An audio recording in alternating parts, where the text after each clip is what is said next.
Well, hello everybody. How are you doing today? Welcome back to Jedi Granville Productions. I am Jedi Granville.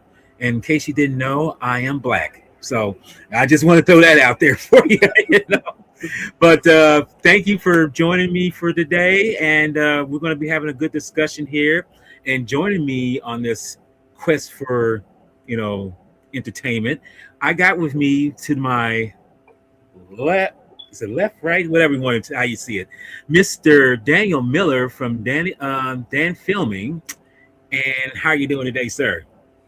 I'm doing fine, thank you. Wait, wait. And good evening And to all the viewers. yes, exactly, because you're on the European time where I'm on still American time. Yes. And below us is, I'm pretty sure he likes it below, uh, I Mr. will find Kevin out. Lambert. Mr. Kevin, yes, Mr. Kevin Lambert of Entertainment Headquarters. He is brilliant in his delivery, so I just had If to you give didn't know, I'm fat and I'm gay. pretty much says it all. Yeah, you know.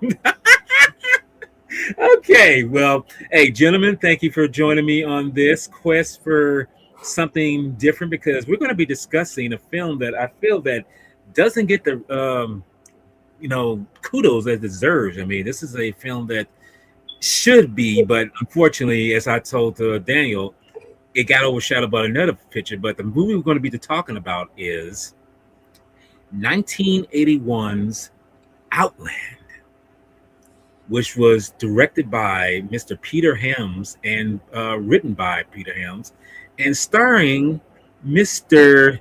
James Bond himself, Sean Connery, Yes. and Peter Boyle, and Mr. James P. I think it's P. Kingsing, if I'm pronouncing his name right. Yeah.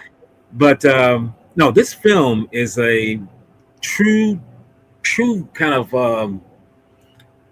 not so much a reimagining, but just a kind of a different take on a western, as Daniel has mentioned. This film is just that. It's a kind of a intergalactic, kind of western that's taking place on Jupiter's moon, and it's a mining place. It's basically this, but it's a different take on what Peter Hyams was trying to do back then. And I feel the reason why this film didn't really get the so-called, accolades that it deserved is because this film came out the same year that another film came out, and I'm pretty sure I mean, I know Daniel knows, but do you know what the other film that came out that year that overshadowed this one, Kevin? Is it? I might be wrong, but is it Total Recall? No, if it came out 9 years later, it would be. But this came out in '81. So, what other film came out in '81? In fact, it turned 45 years this month. Believe it or not. Well, you'll have to tell us. Well, it stars Harrison Ford. I put it like that. Harrison Ford. Oh, Yeah. Star. I know what it is. Yeah, he's he started in Star Wars. Well, Empire Strikes Back a year before that film, but it's Raiders of the Lost. Is it Indiana Jones? Yes, it's Indiana Jones. It's Raiders of the Lost Ark. I didn't mean to put you on the spot like that, but I figured you might know. But I'm more a film buff than anybody, so that's probably why I was thinking you might know. But anyway, not bad. But no, that movie overshadowed this film, and it's coincidental that I mentioned something to Daniel before. This another film in '82 got overshadowed, which was The Thing, John Carpenter's version, by E.T. And incidentally, we discussed Disclosure. That was directed by Spielberg. Two films, Raiders of the Lost Ark and E.T., both directed by him. Go figure, those films overshadowed everything else. So, But anyway, kind of get into running of things.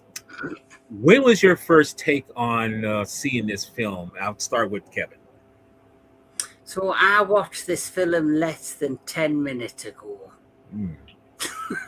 Wow. See? So, like you say, so literally like I say, my mind's still foggy because I've literally just finished it. So watching the beginning of this movie, it felt like it does feel like a western, like a space western, but- or like an outlaw type film. But also, like I say, why I mentioned Total Recall before, because it gives me vibes of Total Recall, Right. Yeah, I agree. and it's got elements of Alien right at the beginning. Mm-hmm. So, for example, the opening credits straight away with that kind of like haunting, echoey music, and then you just see the letters kind of slowly forming the title of the movie, very much similar to what we got way back when with Alien, and then just the location on this moon, and it's a mining colony, just like in Aliens, where we had a mining colony, and obviously not going into this kind of blind. I wasn't sure the direction that this film was going to go in. Mm-hmm. So I wasn't sure if this was going to be like some sort of like film that starts off as like a crime caper, then turns into some sort of sci-fi caper. Right. But obviously, it sticks more along the lines of like a crime story in the confines of this futuristic environment. Okay. Well, Daniel, same question. What was your first take on seeing this film? The first time I saw it, this was years and years ago. There was a showing of it on. I want to say it was on Film 4, but it could be a different channel. It was a late night movie showing then. And all I remember from it, because we tuned in toward the end, was Sean Connery running down a sci-fi corridor with a shotgun. But I managed to watch it in full, properly, for the first time in years today, actually, early this afternoon. Mm-hmm. And I have to say, when it comes to subverting expectations, this is a perfect example on how to do it right. As Kevin says, it starts off very similar title-wise to Alien, where we have Goldsmith's music playing, and we just slowly, bit by bit, see the title forming as the end credits fade in the foreground. And then, and I agree with Kevin, and I said this earlier to you, Walter. There are vibes of Total Recall. In fact, this is actually, I would say, this is a precursor to Total Recall before that movie It came could have around. actually inspired elements of Total Recall. Absolutely. The fact that it's on a moon surrounding, is it Pluto? Is it Pluto? It's, Jupiter. It's Jupiter. Jupiter. One of Jupiter's Jupiter moon. moon. Like I say, I've literally only finished this film 10 minutes ago. So, like I say, it's surrounding the moon, and as you know, in Total Recall, they go to Mars, and they've got like this giant air conductor thing. So it's got similar vibes and feels of what Total Recall later on would become. Yep, and the bulging eyes in Zero Atmosphere, which will never get old. And the gore, the graphic effects is very similar to the one of the scenes that you see in Total Recall where they fall down and they land onto the Mars rock and sand, and the heads start to blow up and pop, and the eyes are going at the head. There's a particular scene right at the beginning of this movie where you see something very similar happens, and you're like, holy shit. Right. And I want to quickly get in on the opening. That is a brilliant subversion, opening-wise. It establishes a setting. Okay, it's a mining colony. It's a lived-in future, which are words that George Lucas used to describe Star Wars. Lived-in future, which also is the aesthetic of Alien. It's a lived-in retro-style future where it looks old school, yet the technology is really much advanced in terms of functionality. But then everything seems fine, but all of a sudden one of the miners starts having an attack or something, like whether he's hallucinating or he actually has something inside his suit. And that first death, God, it sets the tone perfectly and underpins the sort of story that we're in for. And how that death happens, and like without obviously we'll get into the plot later on, but before we know any of that stuff, he says that there's something crawling around. He shoots spiders or something. Spiders. And so you immediately think, has some sort of alien life form crawled into the suit and it's causing this discomfort, and then makes him start to panic. And then the events transpire where obviously it ends up in his death. So straight away they set up this scenario where you assume this is going to be some sort of alien entity or a sci-fi alien extraterrestrial, like space drama, thriller, horror. Yeah. Right. And that's kind of the thing, you know. I mean, this film, if anyone of you seen the trailer, you know, the tagline in the film in the trailer says, "The ultimate enemy of man is still man." And this is the thing about this film. It's like there is no so-called alien life form or whatever. It's like the only life form that's a danger to man is himself. And that's kind of the theme of that, you know, that, okay, what could be driving a person to do what this person does in the opening sequence? It's like, no random person, no least logical person would do this. But when he does it, it's like, yes, that head explodes. It's like, whoa, okay, it's like, what's going on here? Yeah, So this is why films like this, like Outland, as well as Forbidden Planet and Total Recall, are brilliant examples of science fiction, not only action but also mystery, because they set up that there's a higher force that is not human at play here. But when you get further into the plot, you realize that it's a lot more human than you think it is, but it's attacked in such a way in every different movie. It always keeps you thinking. Right. Because we want to believe that it's some other force that's doing these things, but it's like, no, take a good look at yourself in the mirror and find out that no, you're the reason why these ordeals are actually occurring. And it's a slice of life knowing that that's still relevant today in our society. We are our own worst enemy. You know, no matter how we try to spin doctor it, we are our worst enemy when it comes to certain things.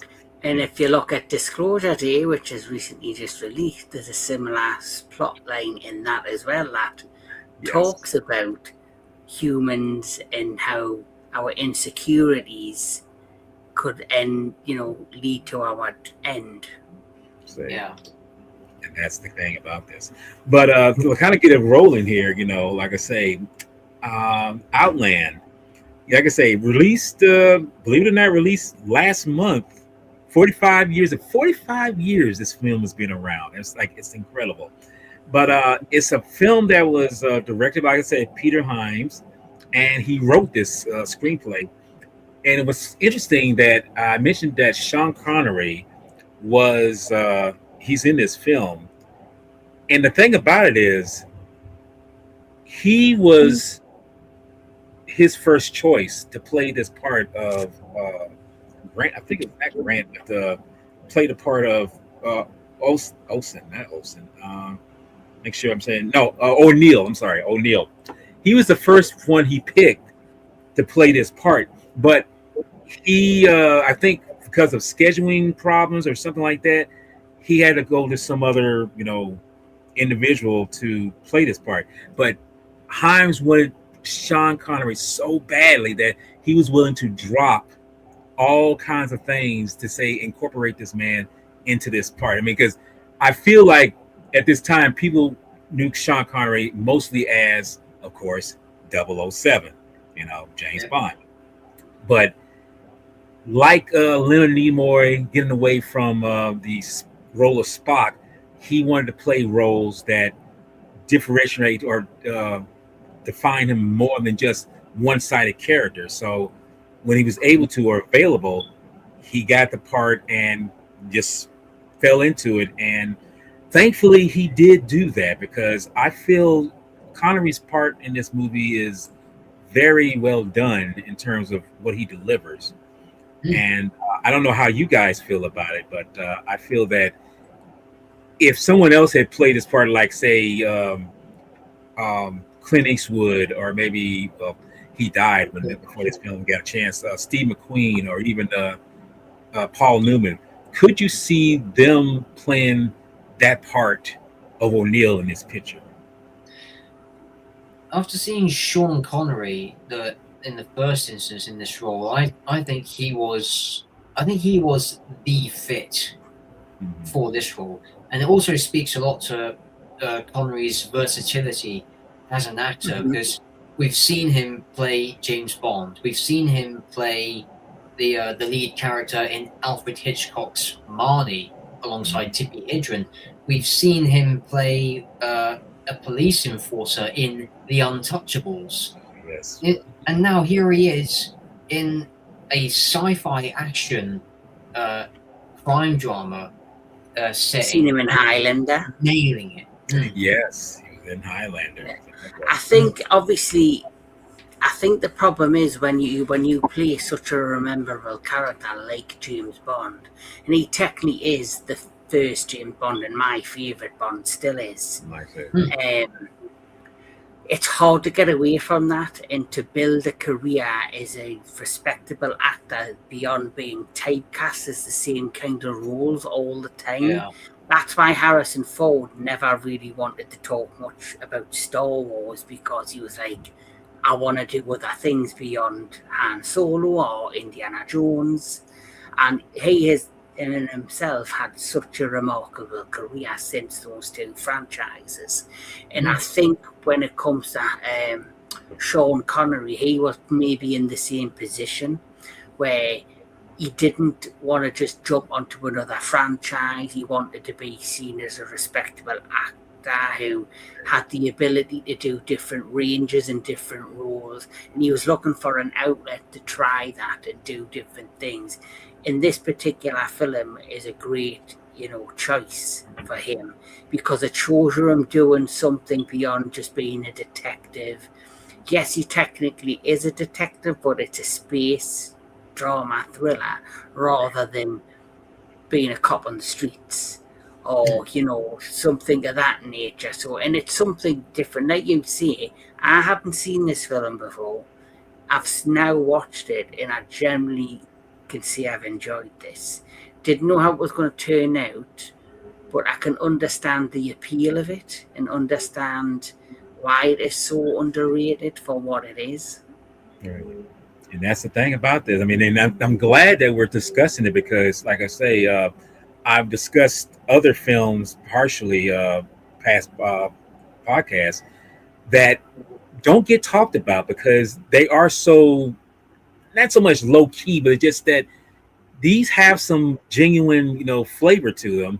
But it's like you're not giving them a chance to breathe because of other so-called high-profile films. And I feel like that's kind of a shame, because films like this, they should have something like this. They should have a, physical adaptation of it, but unfortunately, not a lot of films get that treatment. And I guess that's why I'm glad that we're discussing it, because I want to bring it to the forefront when anyone is watching and let them know it's like, this film is not just a, run-of-the-mill sci-fi. It's like, no, this is a really dig deep into your mind kind of film that can, like Kenny's saying, it's something that someone should watch. They should take a hint to it, It's like the prototype to like some futuristic films, like nitty futuristic films like Time Cop and things of that nature.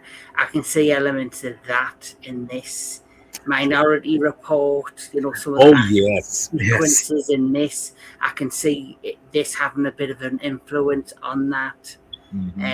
Like you see, Total Recall is probably the main influence I can see from this. And just for a little side note here, this was mentioned. This is not so much confirmed, but this was rumored or has been said. This film, or at least the story, takes place in the same vast universe as the aforementioned Alien. So when you see the title cards and the lettering and everything, Peter Helms pretty much said that I want to actually incorporate that known universe in this one. And it's kind of interesting because he got the same composer, which was Jerry Goldsmith, brilliant, composed the music for it. And he basically got the same model makers, the guys who did the effects, like for this, for the mining colony, to do the miniature and because believe it or not, the miniatures that you see in the film, you guys will never believe this, but or you might just believe it, but these were made out of spare parts of like toilet fixtures, sink fixtures, lamp, extensions, stuff like that. Something that someone's never watched before, and they put it in, incorporated into the, the miniature sets that you see in the film. And like I say, no one would know that that was made out of that stuff, but that's the whole point. If you've never seen the ships or you never seen what a futuristic mining colony looks like, it's like, well, this takes existing things that we know and love every day and use, incorporated to that, and there you go. And that's the reason why I feel that imagination is only the so-called stopping effect for someone to do something, because they feel like I can imagine it, but can I execute it into a visual, notion? But I'll get ahead, like I say, get it started. Kind of get. We mentioned like what Dan was saying. The movie starts with the discussion of where we're at. We're on Io, which is one of the moons of Jupiter, and it's it's I forget the year that it's set, but it's set many. Okay, I figured it was somewhere along that line. But basically, like I say, it's just a typical area where people are inhabiting here. They're mining. For company, and this is another thing, because this is something that we mentioned before. Total Recall kind of mentions this too. And before I go any further, say hello to Mr. Jake Hall, sir. How you doing? Hello, Jake. Yo, Jake. Good to hear from you, sir. Hope you enjoy the show. But Total Recall, I want to kind of tap on this real quick. Know this, that like this film, like Total Recall, there's always that sense of making money. There's a big corporation that's using people to make money and not giving a damn about their circumstances and how they make it. Like, and this is basically the futuristic version of Disney. Yes. That's no. Look, you know what? Stay on that, because that's exactly what the fuck Disney is nowadays. A money-hungry bitch. Okay, that's what she is. And it's sad to know that it'll step on any toe, like in this movie. They'll do any means necessary in order to get the money that they need to pretty much do what they need to do. So when he mentioned, like I say, when Daniel mentioned that this one guy goes berserk, trying to say that there's spiders in his suit and everything, and someone say, "What the fuck is wrong with this dude?" We don't know what's going on. But after the aftermath, the new marshal, which is Sean Connery's character, O'Neill, he's introduced to, like I say, by the various people. Like I say, I'm trying to get back down here. Peter Boyle's character, Shepard. Yes, thank you, Shepard. And he's basically the ringleader of the mining colony. He's the one who's part of the company that gets things done, pretty much gets everything going, and he introduces himself to O'Neill. But O'Neill has this sense of, who is this asshole? Who the fuck is he? He seems like he's saying, it's like, we're all professionals here. We're all just like, it's like, are you pretty much trying to tell me that I need to follow? Cocky, isn't he? Right, like right at the beginning, he's cocky. He's cocky. He's ignorant. What do you call it? Yeah. And arrogant. Sorry, he's cocky. He's arrogant, and it's because simply he feels he's unstoppable. Right. Because he knows he feels like he's in the middle of space. He's away really from government and real law officials. So he feels like he can just do what the hell he wants. Yeah. Work for the corporate, work for the company, but also have his side hustle, which we'll get into, and then just live his life. And he's just arrogant, cocky, just a dick. So he can just be whoever he wants to. And somehow O'Neill's able to pick up on that. He senses these things. And his second in command, Montum, which is played by brilliant character actor James B. Selkin, he pretty much tells him, just stay out of his lane. Don't get on his bad side. It's like, get on what bad side? This guy's being a dick, as Kevin says. It's like, I don't want to get to know him. I don't want to be on his right hand, whatever. So he's an asshole. Yeah, he's an asshole. Yeah, I like how Sean gravitates that. He puts on an Irish accent in the role. And I'm wondering, was that even a thing? Did that even matter? Them speaking his natural baritone voice instead of trying to do it in America? It's like, it's not necessary, but it's like, do what you do, because in the end, he's married. We find out he is married. He has a son, and the person that he's married to is this person here, which is make sure I just pronounce her name. Keika Markham, which is played by that's the name of the actress, but she plays Carol. Markham. Yeah, Markham. Thank you. She plays Carol, and we see these people. We see them. Interact in typical family or situation, but we find out there's a kink in that rug. We find out that since they have a 10-year-old son, she tells O'Neill that's like, our son has never been to Earth. He's never breathed real air. He's never had a real environment. He's never been in an environment where something can kill him. The environment itself is dangerous to him. So she pretty much tells him that, I'm leaving you.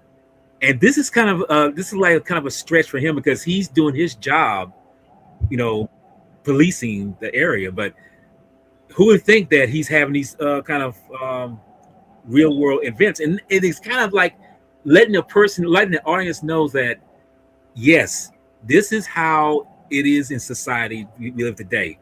People, men, who go to work, they do these things, but on the side, their other half might not be feeling the same way that they are feeling. And we're left with that little bad taste in our mouth, knowing that she lives a recording for him and say, hopefully, you can understand why I'm leaving and know that I'm doing this for the better of our son. But in the end, he's kind of being like, damn, I've been hit with this punch, because he's still dealing with what happened earlier. Then there's another incident where another guy does something. Go ahead. Can I talk about this? Because this was great. I love this.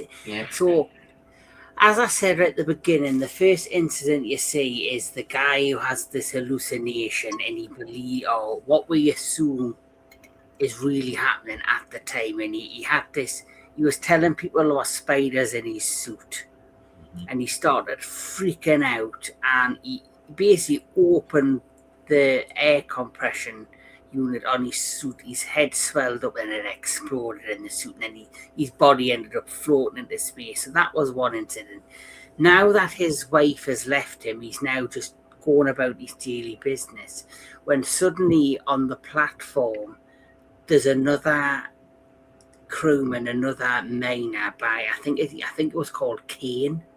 I think it was. And Kane, he's just standing on the platform, and you don't really think anything of it. Then suddenly he decides to enter the elevator that takes you down to the mining, down to the surface to do the mining. But he's entered the elevator without his suit, without his protective, air compression suit. So because he doesn't have his suit on with his oxygen, they're frantically banging on the door saying, "What you doing, Kane? Are you crazy?" And he's looking around like he's like not hallucinating, but he's like you can tell he's in some sort of situation mentally or emotionally. Suddenly, he presses the button and the elevator begins to lower towards the surface. And all the men on the upper deck can do is look at the gauge that's showing you the elevator dropping and the pressure rising.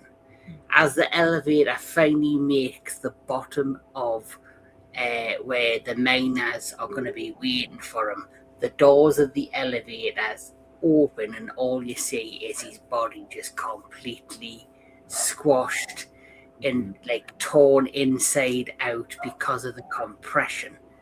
Yes. And it's quite a graphic scene, but it's also an eye-opener because this is when Sean Connery's character, there's already been one death under really strange circumstances. Now you have a second death. This is when he goes to Dr. Lazarus. I think her name was Lazarus. Yes, Lazarus. Yeah. He goes to Dr. Lazarus, who's like this cocky kind of like, female doctor who's like, I'm stuck on this shithole planet. I've just got to do my best on this moon. I work with whatever equipment I got, but just kind of like couldn't give a shit, but she's there. And she's a character too. She asks for 100 packs, but she gets 1,000 packs instead. And she has a tirade with one of the nurses like 1,000, 100. Get it right. Yes, I love that moment. Yes. He basically goes to her and he starts asking questions about the first incident to see, was there anything in his blood? Was there any sort of, suspiciousness? She goes, no, guys do this all the time. Yeah, people are always busy committing suicide, or they get like, it's like what we recently did The Abyss on my channel on the Retro Classic Movie Show. There's the man who ends up being the villain. He goes through that psychosis. Yeah. Underwater, where he feel you thought he had passed the examination and he didn't, and he had that kind of psychosis that you get when you're in like these environments. So she's basically trying to say things like he's either mentally not in the right place, has mental health issues, or some of these guys do these instances because they're under a lot of pressure because of the environment they work in. So he basically takes that on board, but he's still suspicious because it seems quite close that these incidents have happened this close together.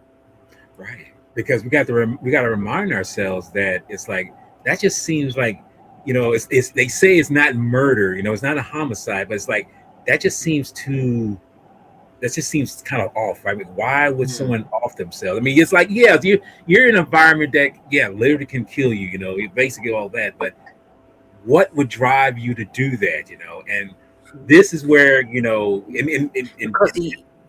because he does say at one point where she goes, oh, this happens all the time, people kill themselves all the time, and he does ask somebody goes, well, where was there a note?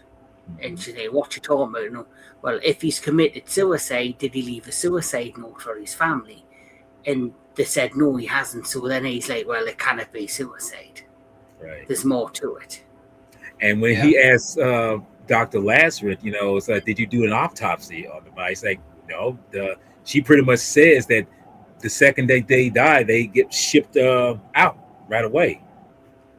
That seems a little bit suspicious. That's like even if there is a body and they died outside, and there's pretty much nothing to autopsy because of the decompression. I mean. Like in the first instance, when he cut his suit open, he's literally exploded. So, what would be the point of an autopsy if that was the case? But this is where the brilliance of this film comes into place. Like say, sometime later, while O'Neill is still kind of, feeling the fact that his wife has left him and everything, took their son. There's a moment where one of the miners is pretty much going haywire with this hooker, maybe I shouldn't say hooker, maybe I should say, streetwalker, however you want to say it, I don't want to get banned by YouTube's algorithm because they're finicky like this. She is a lady of the night. She's a lady of the night. Yeah. And while he's in there, he's going with a knife, he's going kind of buck shit crazy. He say, I'm gonna kill her. I'm going to. It's like, okay, this is not something normal for someone to be doing this, although the environment he's in is technically that. So O'Neill pretty much tells him, like, look, I'm not going to hurt you. I'm not going to do nothing. But if you hurt this woman, I am going to kill you. So the setup is he sends Monton to get into the corridor to kind of, take him out in case he does something crazy. But when he opens the door, when O'Neill opens the door where he's at, Monton drops down and shoots him. And it's like, and he tells like, well, he had a knife in his hand. He had this like, what are you talking? It's like, dude, I had him talk down. What are you talking about? So it's like certain things are starting to look more suspicious even more now. So now O'Neill, seeing it that this body is dead, it's deceased, he decides to get a blood sample from this body. And he's, like I say, he's someone who's determined. He's someone that's the thing about him. He's very determined in doing some things. He's not somebody who's a what you call a yes sir, yes ma'am kind of individual. He's somebody, he gets the job done. Yeah. He goes to last. Go ahead. I'm sorry.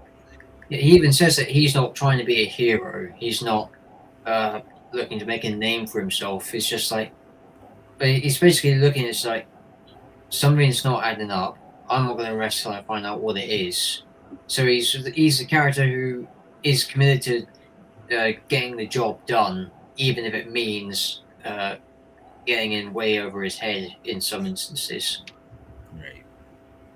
So while this is going on, she discovers that as they do the analysis of the blood work of the guy, which is named Sagan, they discover that there's a amount of narcotics in his bloodstream, and it's kind of like, oh, whoa, what? You mean he's been taking some kind of and I can't pronounce I'm not going to try to pronounce the name of it. I mean, if y'all pronounce it, that's cool, but I'm not going to try to pronounce it. All I know is it's a very, amphetamine that, helps a person, feel good after a 15 long hour, workload, but it has really serious psychological, diagnosis on a person's psyche, And what's amazing is that as O'Neill digs deeper, he finds out that not just Peter Boyle's character, is doing knows about this. His number one man, Monton, is in cahoots with it. Basically, he's being paid to look away. It's like, wait a minute, you mean to tell me you're law enforcement and you're taking a look away from all this? But in hindsight, this is more real world kind of notions anyway, because if we look at our society, because this is something I realized, I have to bring this up. This is something I realized about police enforcement. Just because you're working as a police officer, who's to say that you are intentionally good in your notions of what you're doing? Because you find out not just him, but not so much them, but you'll find out that somebody is dirty, working undercover with O'Neill's character. I mean, with Boyle's character. So he's looking at these different videos of trying to find out. He's playing detective now. He's trying to see like what's going on, So it's like, why is this situation going on? So he finds out that there's individuals selling these narcotics to these different minors, Yeah. And He's narrowed it down to two. It's narrowed down to two. So, in just like kind of carried it on. Let me let you kind of take place with this, Daniel. What he discovers one of these guys that's selling a narcotic, and I have to say this is a brilliant moment because this is where Jerry Goldsmith's score doesn't miss. It really Yeah, that's amps right. up the tension. But let me let you head Absolutely. it off at this moment. Right. So the scene begins. A tension starts when Sean Connery is looking on the surveillance cameras. He's tracking one of the suspects after getting his profile picture because he's been because he's known as a drug offender, and he's following him through this nightclub part of the complex, dropping off some drugs. That's when he learns about the manager and one of the marshals in cahoots with him. But then he's following him through the security cameras, and then he starts to actively pursue him through the passageways until he gets to the crew quarters.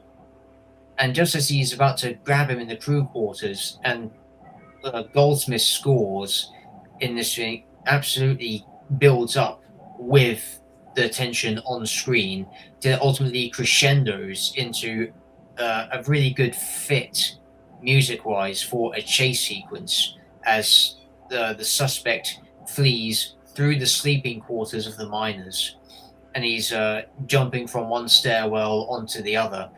And this is something that I like here, a little detail, is that when he jumps from one side of the walkway over to the other, because he's above ground level, Sean Connery tries to do the same, but he ends up falling. And that little detail is something that I think grounds the character as being realistic, because looking at Sean Connery's appearance in this movie, he's not this slim, agile athlete or bodybuilder kind of guy. He's this guy who's getting on in years, and he is, of course, losing the touch, but he's not losing the determination. So yes, he falls, but he picks himself back up and he starts running down the suspect. And after a while, the chase culminates in the mess hall of the complex, where a small fight breaks out in the canteen. Connery, of course, gets his shotgun knocked out of his hand, and there's a really intense and very well choreographed and photographed fight sequence between the two, where they're throwing punches at one another, and Sean is delivering a gut punch whilst he's stuck in a headlock.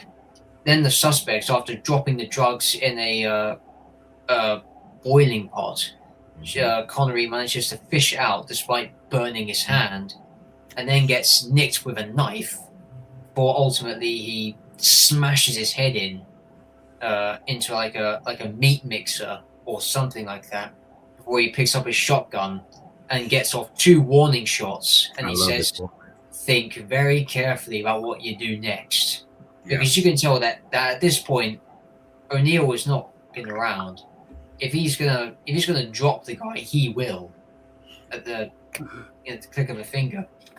Yeah. Then afterwards, we see him hauled away to the holding cell, which I have to say is an interesting take on the prison sentence. Prison cells, because it's suspended in 0 gravity in these suits within the cells. And Sean is basically antagonizing him, saying, some people in 0 gravity, they start to go mad, and when they go mad, they start talking about things, and the convict is like, go to hell, you bastard, along those lines. Like, right. Oh yeah, very funny, but don't you even think about making any deals with me. That ain't gonna happen. You'll live out his sentence, and it's gonna be a hell of a lot worse than making a deals or even being dead. And then he gives the marshal the instructions: no one talks to him, no one touches him. I'm the only one that has access to him. And then he goes back to his quarters. He's really at this point starting to piss people off.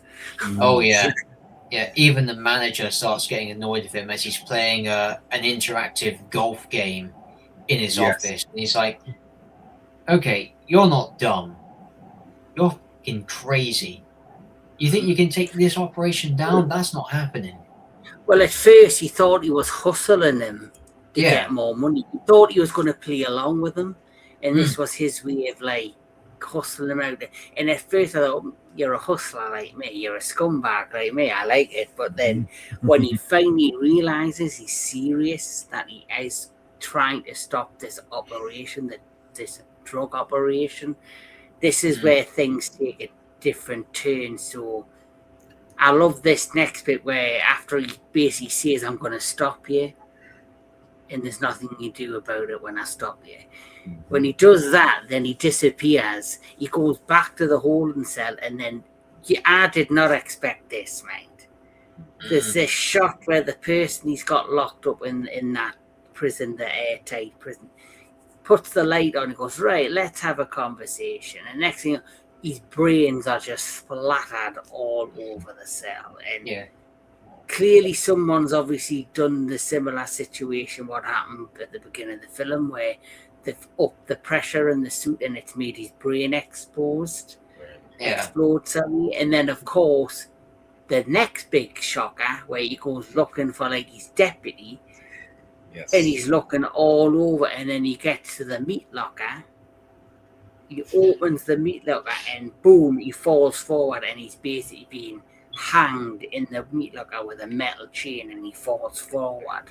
So it just shows you how sick and serious these people are, that they're willing to kill people who are kind of crooked cops on their side, because then they realize the only thing he can do.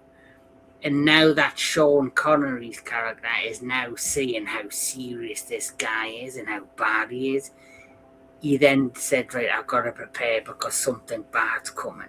And this is when he kind of goes back to Dr. Lazarus, has a conversation with her, and prepares her for what's about to happen.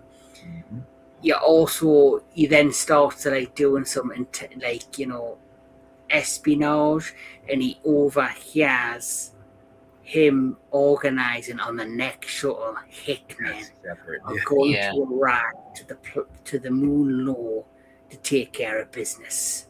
And this is where things pick up very quickly. And I love this moment because I feel that this is where this is where, like I say, we've seen, both Jerry Goldsmith and Peter Hyams, direction and how this goes. But this is where the tension really builds up, because Shepard's like, I'm not going to have this guy, screwing up my operation. And then the people that Shepard is talking to, he's like, dude, if you don't get rid of this guy, it's going to be your ass in a sling. So he sends two of his best assassins on the. And this is where I say, with the effects and everything in this picture, I'll go back to this, this was, like I say, with this miniature in the landing craft the shuttle comes in, that was all made out of spare parts of different things to make it look like something that you never seen before. It's like, what do you think of a space shuttle or whatever, but whatever you thought, that's what it is. So, and the funny thing is, during all this time, O'Neill is like asking his he's asking his men, how you stand by me. One of his people, and I mentioned this one character that mentions to him, what's his name, Ballard. He asks him, can you count on these men to help me out with something? It's like, well, all these men have families and whatever. And then he asks him, it's like, what about you? Can I depend on you to do what you do, right? He's like, I'm here when you need me, Marshall. It's like, and that seems kind of shady. So when the shuttle does arrive, he goes looking for people to help him out. And he goes to this one particular area where, he asks these people, I can use a little help. And it's dead silence. And he just says, like, I thought so. And one of the guys with this piss poor bullshit attitude saying, like, you're the marshal. You're supposed to protect us. What about your men? And he also says, my men. My men. Shit. So after this, and people already know that someone's coming, as Kevin said, there's somebody coming to try to kill O'Neill. So I'll let you, Kevin, kind of just give us the details on this, because this is where the action picks up in this movie. It was a slow draw before, but now we're really about to get into the if I can remember it properly, because like I say, I only watched this film like an hour ago. So obviously there's this, the shuttle arrives and there's different people get off the shuttle and there's different characters. And you know the hitmen arrive on the moon, and you know this is when O'Neill realizes he's gonna have to have some sort of like backup. So he goes to Dr. Lazarus. Yes. the one person that I guess he can trust on the entire moon. So he goes to Dr. Lazarus, and he starts telling her the situation, and she's like doesn't really want any part of it because like this is out of her league. She's a doctor at the end of the universe that doesn't really want to be there. That basically hates her job, but it's a job. Right. And as she's there and they're having this communication, they suddenly get ambushed.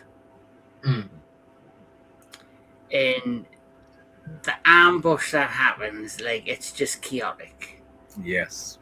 It's like chaotic. So O'Neill, he gets the oxygen. Am I right? He gets the oxygen. Well, first he dispatch. When I say eliminates the one guy, he's in a tunnel. He's shooting, but he. Yes, reminded it. So he's having like a shootout with this guy, and then Dr. Lazarus decides to do the pressure. Yeah. There's the air pressure, and he explodes basically. Yes. Yeah. And there's guts and fucking God knows what all over the airlock, and you're like, Jesus. First, his head inflates, his eyes bulge out. Yes. Basically. So this is version 1 of Total Recall, basically what happened. Right. Yeah. Total Recall before there was Total Recall. Now I remember. So then after that, he has the incident with the hose. I think, was that next? Well, that's when he gets into the pressure chute, and because he's still looking for the other assassin, so he has to go outside and do what he has to do. Yes. Yeah.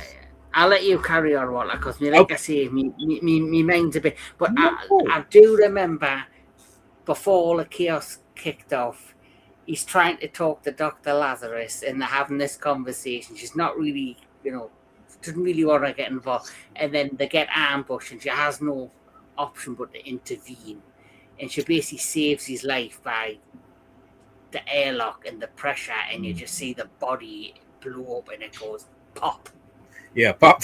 His head literally pops open. It's like, well, that's one down for that person, But no, he gets into a pressure suit and he goes outside. And he figured that that's the best way to ambush the other assassin.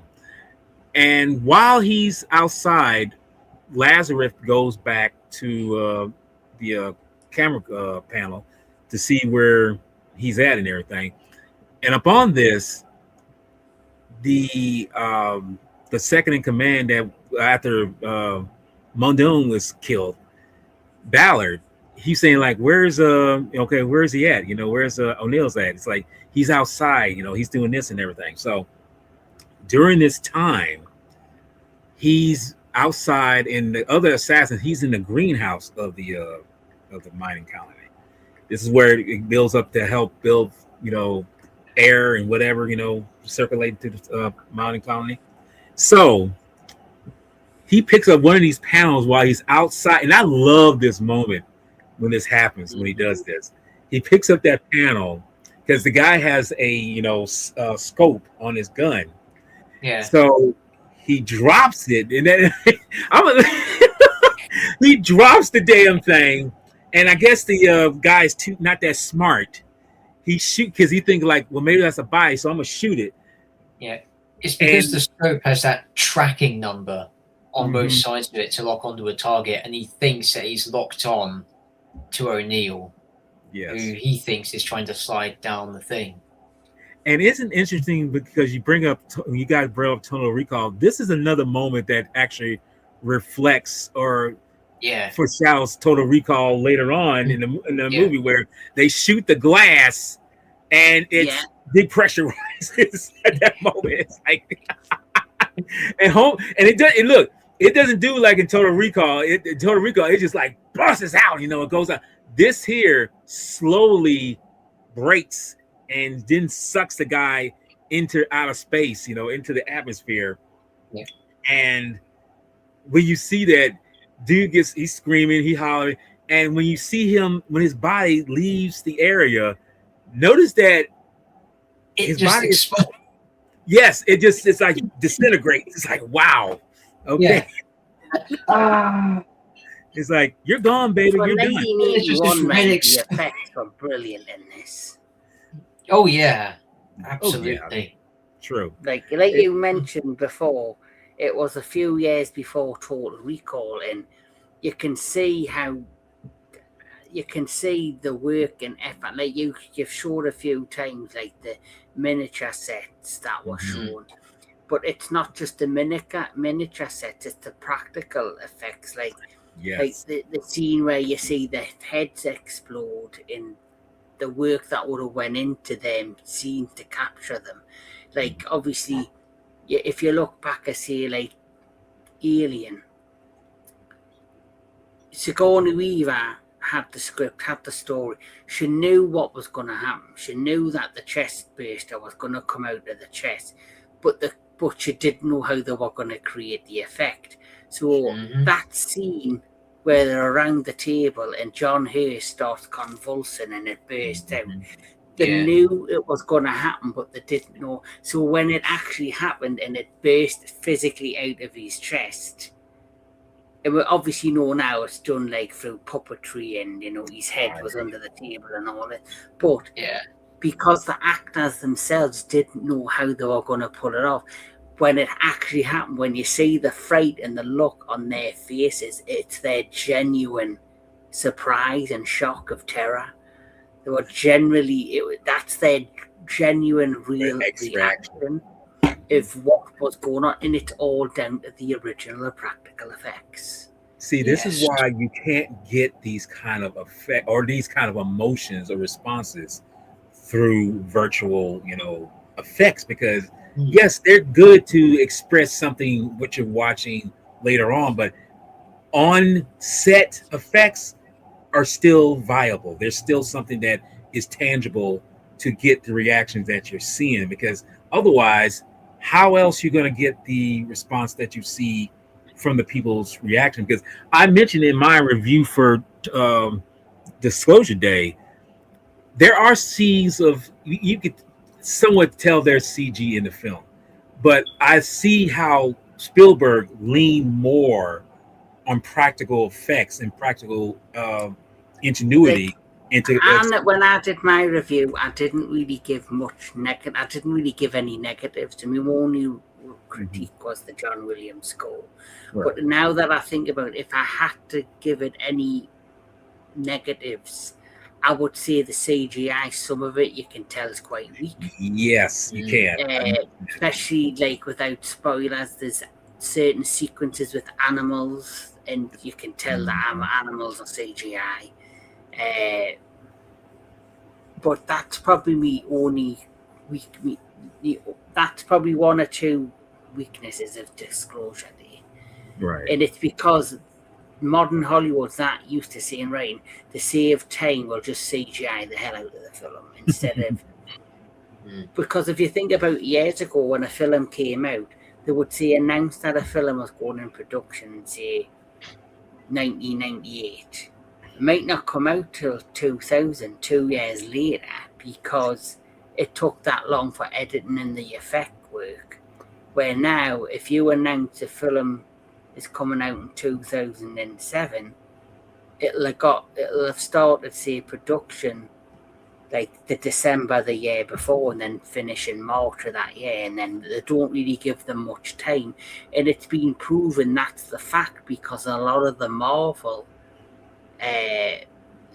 VFX artists are saying they're just not getting enough time to finish the workload for the Marvel movies.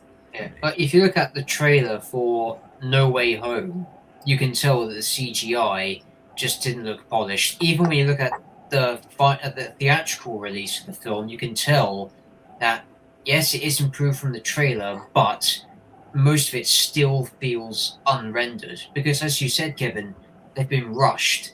They're being forced to meet unrealistic deadlines. Yet, if Yeah, you there go back was to one particular 2005, film. There was one particular film. I cannot remember which film it is, but it was proven that it was released in theaters. There's a certain sequence in.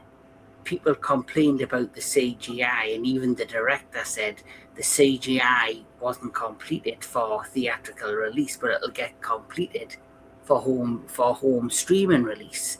And I'm thinking to myself, well, is that really what we are now expecting from Hollywood? So obviously, if there is complaints on Disclosure Day about the CGI effects, does that mean when it gets released on physical media or streaming, they'll have improved on the effects? But shouldn't all that have been sorted before it even hit theaters? That's a good point. But if you go back to 2005, when Peter Jackson and the people at Weta Digital worked on King Kong, you can tell that they took great amounts of time and also patience to finesse the CGI in that movie. That's why CGI of that quality holds up better, even by today's standards, compared to modern Hollywood blockbusters that rely a lot on CGI and VFX shots. Right.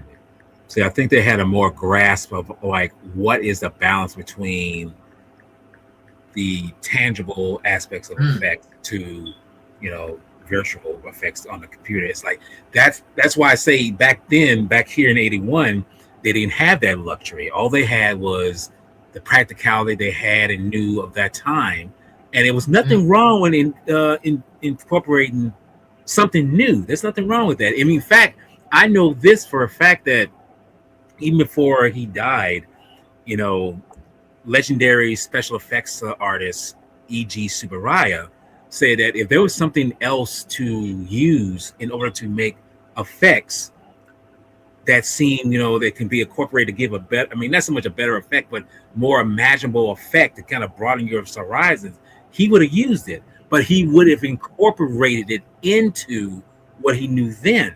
And that's kind of the problem with the effects of the day. It's like y'all are relying too heavily on something that, yes, it can get the job done, but you got to finesse it to where it's like it looks photoreal.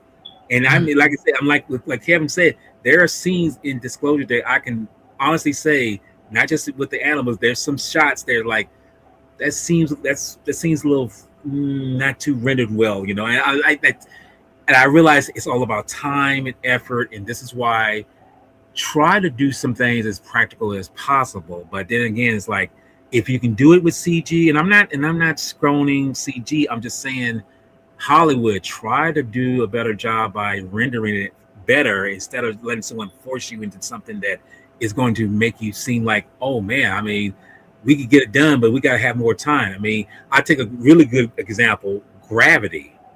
The film Gravity, practically all CG in that film, from the outside to certain things, but the CG is brilliant. It's beautiful. Yeah. Because they did not like rush it. They took their time to finesse every little aspect. Like one scene where you see something coming towards camera, it's all CG, but it's so well done with the rendering. And this is why I say take the time to render it and it won't look so, virtual. But unfortunately, that's the problem with well, let's put it this way, least Disclosure Day, the CGI wasn't as bad as Cats. Oh. I'm not even gonna mess with that one because that's I ain't touching that one. No. Yeah, I'm gonna say. But hey, Big Bad, how you doing? Yeah, go ahead, check it out. Hello, Wolf. Okay, but no, that's the thing about the effects in this film that they render. They're done so well because you don't think about them. And if you did have CG incorporated in this film, hopefully they would have done it where it's like you don't recognize them, you don't think that it is CG. But in not modern day filmmaking, you can kind of tell that it's CG. But getting back to the incident with Homeboy getting blown away and disintegrating, we find out that because Shepard had mentioned that there was an inside man with him that was doing all the dealing under the table with the drugs and everything. And it turns out, big surprise, Ballard. He's outside of the pressure chute, ready to kill and take out O'Neill. So, so again, this is a good example of where, tension, the music helps fortify what we're looking at. And O'Neill pretty much, he's wrestling with Ballard, he's wrestling with him, he's pretty much, and Ballard thinks he's got the upper hand, but this is where O'Neill pulls out his hose, and boy, I tell you, Ballard gives that screeching sound of someone that's like been like, I don't know, disemboweled or anything, but he's like, oh! And like he falls against the the side of the building, and it's kind of funny because he's gonna be double fucked at this moment. He's already running out of air. He's decompressing right now, but when he falls to the bottom of where the station is, you hear this little like sound of like poof. He's like he's just like bumped that. He's gone. So go ahead. Yes. So to kind of conclude, I'll let you take it from here after this, Daniel. Right. I love this part. Yeah, the epic conclusion to Outland. O'Neill returns inside of the complex. He goes into the bar where everyone's huddled together, including the general manager. Everyone is just stopped dead silent when O'Neill walks in. It's like, oh shit, it's going on now. It's happening now.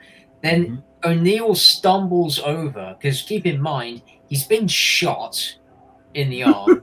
he's had a scuff up in zero gravity in space, so he's probably bruised all over. Then he walks over to the general manager. The general manager stands up. He's like, are you going to arrest me? You going to read me my rights? Yeah. And Sean Connery's just like, oh, fuck it. They just stepped him in the face, and he just falls over the table. He flies. Yes.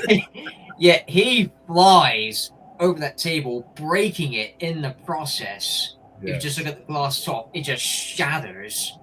And Dr. Lazarus is the only one who's like, yes! Everyone else is just staring like... Yeah, it's like, wow, what happened here? Wow. So yeah, O'Neill then goes back to his quarters. He's packing up to go home.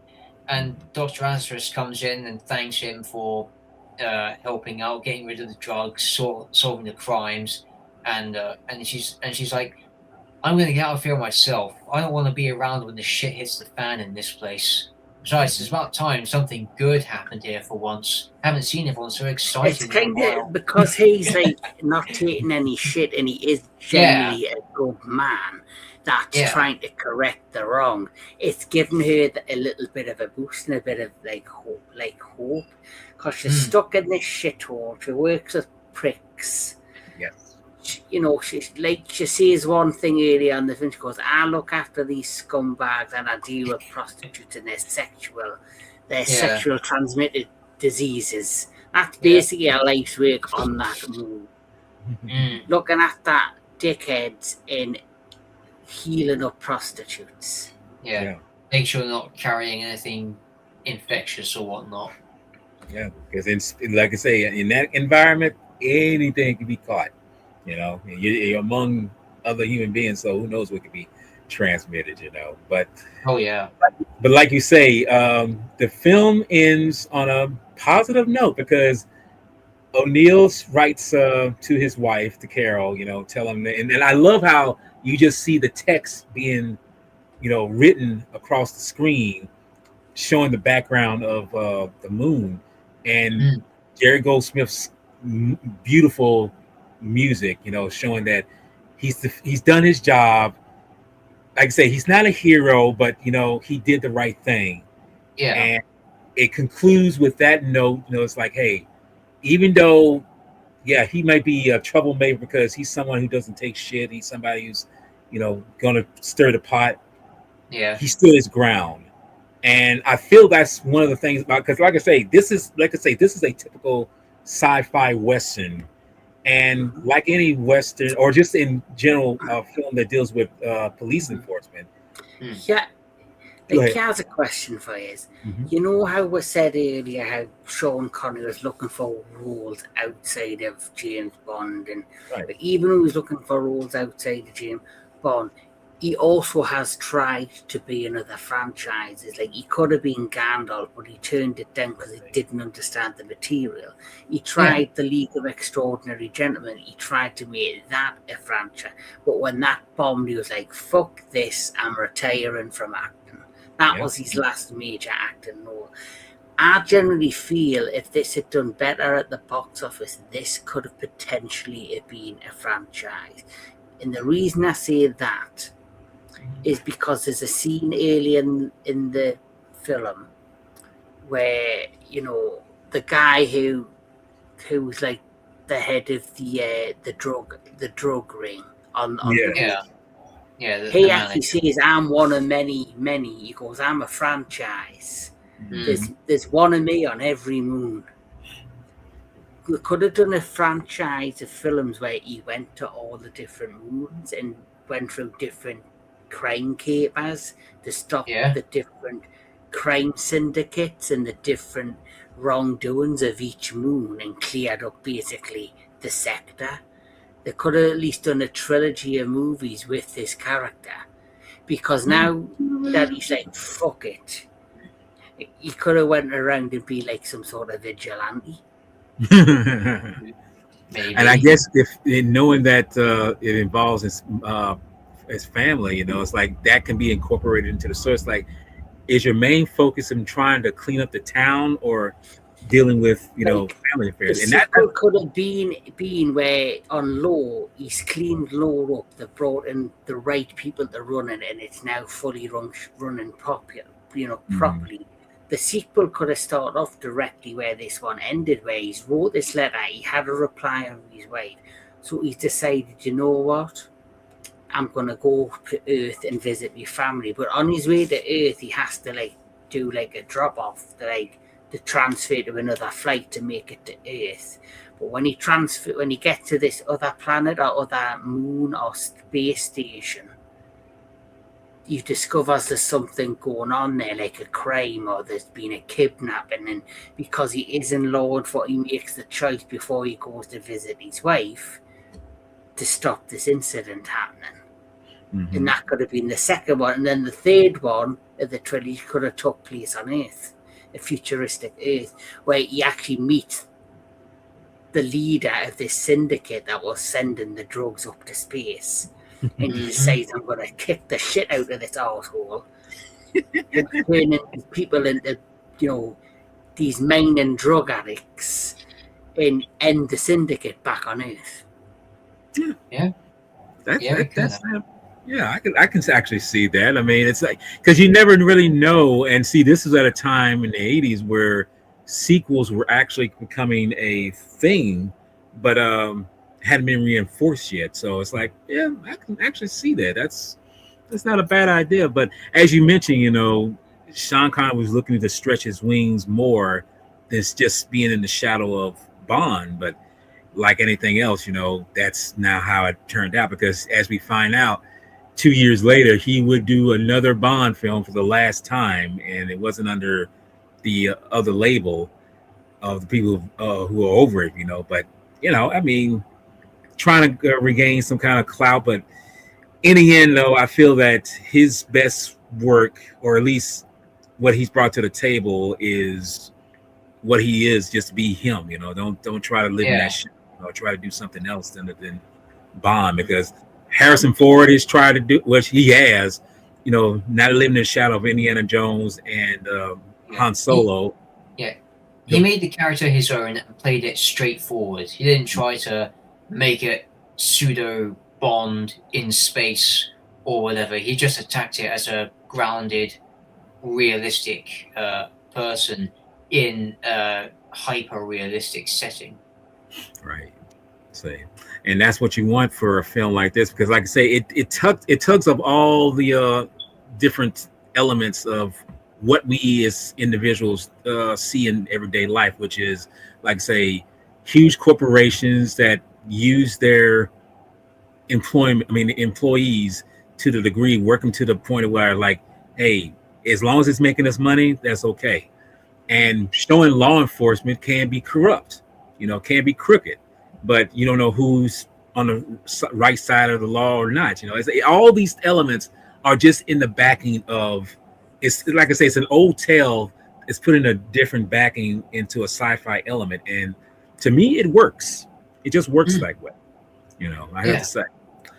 But that being said, your final thoughts and kind of rating on. But in fact, first we'll just go with final thoughts on this film. What is your all-out thoughts of Outland? And start with you, Daniel. My thoughts on Outland are: it is a brilliantly crafted. In fact, I'd even say it's a masterpiece of 80s science fiction. But this is what I would call vintage retro science fiction. It has that lived-in future aesthetic akin to Alien, Star Wars, and even Blade Runner, and it does feel like a precursor to Total Recall in a number of different ways, not just in terms of Jerry Goldsmith, who scored both movies, but in terms of the production design and even the cinematography. Like this background shot that you have here, Walter, behind us. This not only reminds me of the establishing shot on the surface of Mars with the colony and the Mars landscape, but this also reminds me a bit of Alien, because you have this planet in the corner with the atmosphere swirling around, which if you watch the first Alien, where the Nostromo is descending upon LV-426, you would notice that little detail, that swirling around in the planetoid's atmosphere, which I think is a really, really nice touch. The set designs, both the miniatures and also the practical sets, are astonishing. They look and feel lived in, claustrophobic, and just overall gritted down and just grounded into the earth under everyone's foot. And it just sells that sort of industrial aspect of a retro style future. Another thing I want to say on the miniatures, I'm not exactly sure if he was involved, but yeah, this looks like Derek Medding's level of miniature effects craft, who, as well as working on Alien and one of the, I think it was Superman 2, after he did the Jerry Anderson Super Mario Nation shows, these miniatures are perfectly made. As you say, whether they be from the technique called kit bashing, which is using different miniature sets and putting them together to make something new, or just crafted from whatever they could get their hands on. This meticulous attention to detail will always outshine CGI, whether it's been perfected meticulously or if it just looks rushed and half-assed. It's always going to look better than that. In terms of the acting, I think that everyone in the cast played the roles brilliantly. Sean Connery and the actress who played Dr. Lazarus, and also the actress who played his wife, they were brilliant in those respective roles. If they tried to cast them with anyone else, I don't think it would have worked. And Jerry Goldsmith's score upholds a great majority of the movie. How he writes this dissonant, alien-esque composition in the beginning, and then it suddenly changes to this high-action police detective story tone in his music. It's just a perfect blend of all of these elements thrown in there. Okay. And just side note, I mean, you probably know this, Daniel, that all the filming and the effects were done in England. They were all done Yeah, there. yeah, they were. Pinewood Studios, I think. Yes, That's Pinewood right. Studios. The same place where they shot the X-wing hangar from the first Star Wars, as well as the Nostromo and Derelict sets from the first Alien. I'm not sure if that's Elstree that they filmed, or I mean, but I Yeah. know Pinewood was part of Yeah, it. Elstree is Elstree. another huge studio here in the UK. And don't Yeah, forget that's right. Shepperton Studios, which is another famous. Yeah. But just to show real quick, this is Peter Hyams on the on the left here with a picture Yeah. with Sean Connery, and this is just during the filming of the movie Outland. But Yeah, we'll just show in that. between takes. Yeah, in between takes, you know. But yeah, that's a good take on that, Daniel. I mean, 'cause like I say, that's a good point of what you brought out about this film, because yes, it's one of those classics that should be called a classic, but it's, you know, I don't know. I just say again, it gets overshadowed by other things. I don't know Yeah, why. and if you look at this and Total Recall back to back, you can see just how clearly one has influenced the other, but no one for the longest time has acknowledged this at all. I think you're the first one to actually. I think you and Kevin are the first ones to actually bring that to light, because I never even thought about that until now. Yeah. I can see the influence in Total Recall now I've seen this film. Mm-hmm. Yeah. Well, Kevin, your overall thoughts on this film, particularly, since I mean, First, you know, it's the first time I've seen this particular film. Pleasantly surprised. It's got a really strong, interesting story. I think Sean Connery does an excellent job as the lead. The effects, the practical effects, the look of this movie, it's nitty, it's gritty, it fits the time, and it's another, you know, unsung, untalked about 80s classic that needs more exposure. And like I've talked about many times, you can tell the influences that this film has delivered throughout the course of science fiction. And if I were to rate this movie after seeing it, I would probably give it a 7 out of 10. Okay, and that seems fair. Well, what about you, Daniel? What would be your final rating for this film?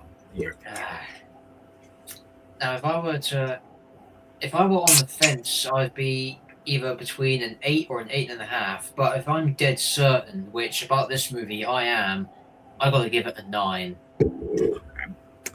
Well, and then, like I say, that's why I say it's up to the individual watching, and that's what. Well, for me, I can say overall thoughts on it.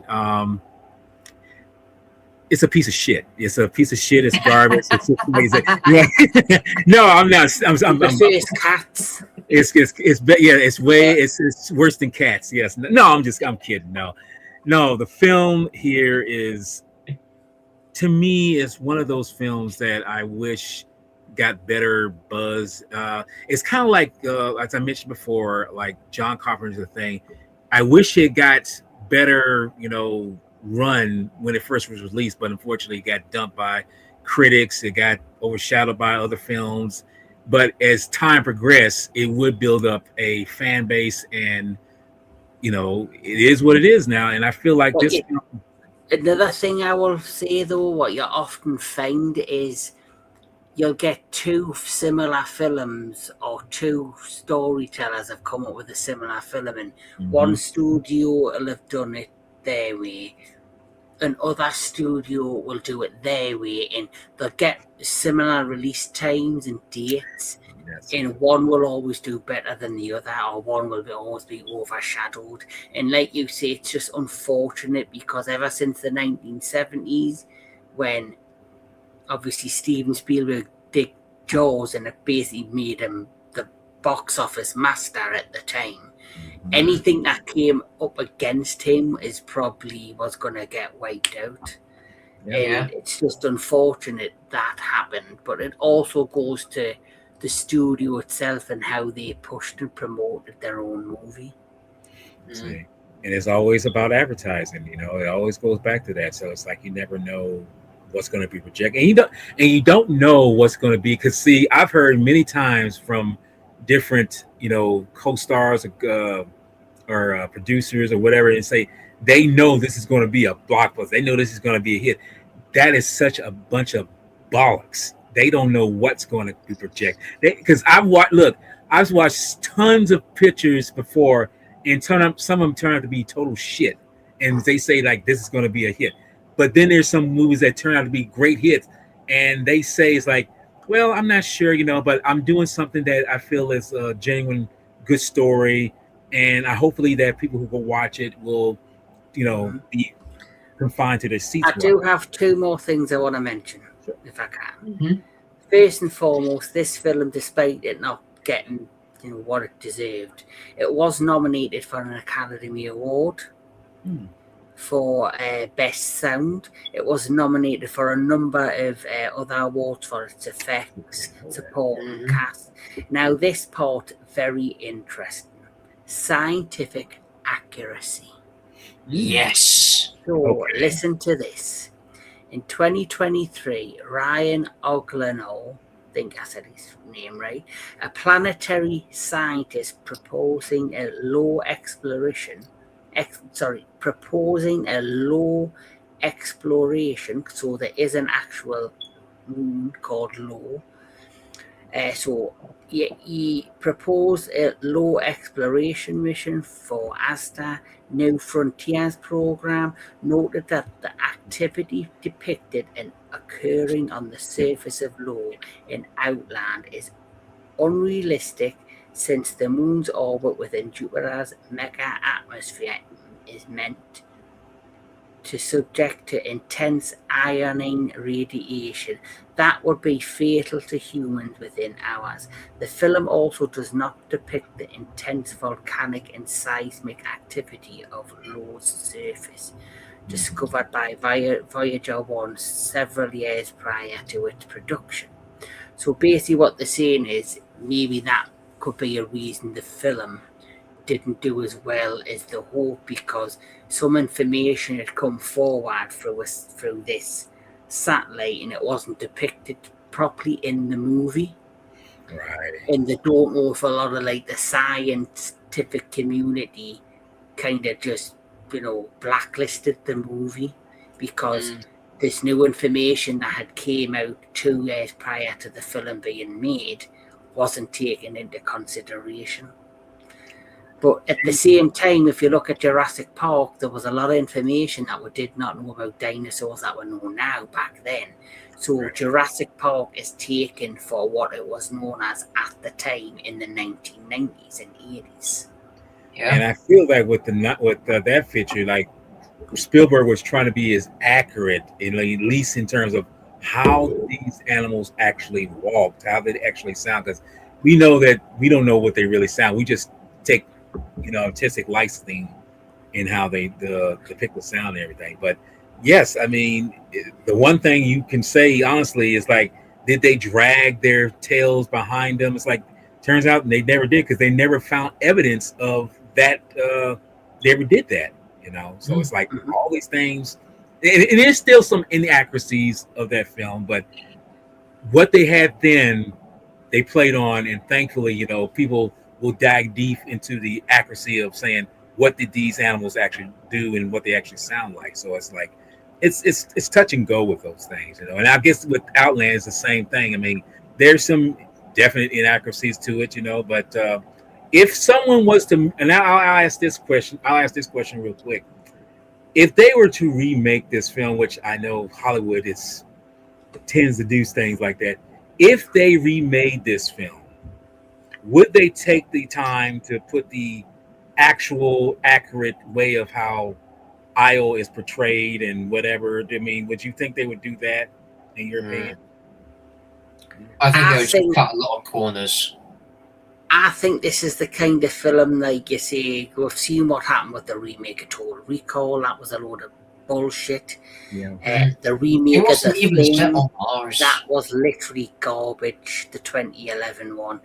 I think if they decided to remake this would work out better as a science fiction 10-part miniseries where they could maybe flash out the story better and give it that nitty-gritty sci-fi feel / create the effects and the gore better.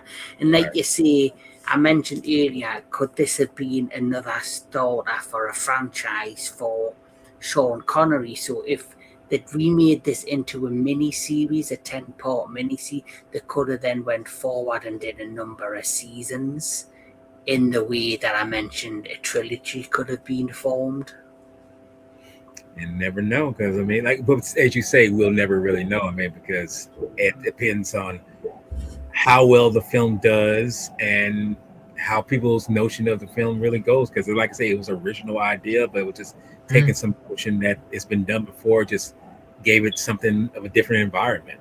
So, but give my before we continue on with what we got coming up, my rating for this film, as I say, I'm going with Mr. Professor himself. I'm going to go with a 9 for this film because it is a rare gem. I just wish that, as I say, I guess I wish because, like me, you see these films, you see them later in life, and you wonder like, why didn't this film do better?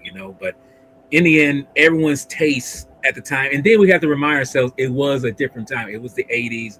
Things were totally different at that time, and people's notions of how they want to perceive certain things were different than they are now. So it depends, But in the end, I give this a 9, and I feel like it's definitely it's worth the watch for anyone who's never watched it, like Anubis and Big Bad, because this film is definitely worth the watch. It is definitely that.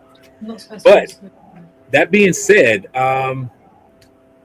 what do you gentlemen have coming up on your channels as far as content creation? So I'll start with you, Kevin. What do you got? Because I know you got a bundle of things coming on. Yeah, so currently I've recently just released on my channel my Disclosure Day film review. Very interesting movie, asks a lot of questions about not just what's out there, but what's within. So that's how I'll describe that one. Outside of that, next week, I have 2 things coming up. I have the Into the Darkness Hatchet franchise discussion with my co-host DJ Anubis and Anthony Jordan. And then the big one on Friday, because we are talking all things Steven Spielberg, we have the Steven Spielberg special, where me and my guests are going to be talking a little bit about his career, but I also would like them all to pick their top 5 Steven Spielberg films. A lot of us might have the same movies, but will they be in the same order? And will Disclosure Day be among the top 5? All right. Well, Mr. Daniel Miller, what exactly do you have as far as content on your channel? If you have anything coming up? On my channel, I do have quite a lot of ideas, but I'm going to just wait until after G-Fest so we actually have time to develop them, because some of them do involve bringing people on live streams such as this. So I think the best time for now is just to hold off just for the time being, but do be prepared because it's going to be special. Outside of the channel, I have been voicing a character for the radio drama series Hunsford for Ouse Valley Radio in Huntingdon in England, and very good. Yeah, and that is still ongoing. The first episode that I voiced a character for, that was aired on the 7th, so you can catch that on their website. And I'm going to be voicing that same character later on again. Okay, and just for anyone watching and everything, this gentleman has a brilliant talking voice. So if you like to hear someone who's describing or narrating something, listen to him. Trust me, he's ahead of his time. Believe me, I know this. He does. So, thank you, but as far as myself, no, you deserve all the kudos, sir. You do. You really do have that strong voice. So that's why I say you deserve that.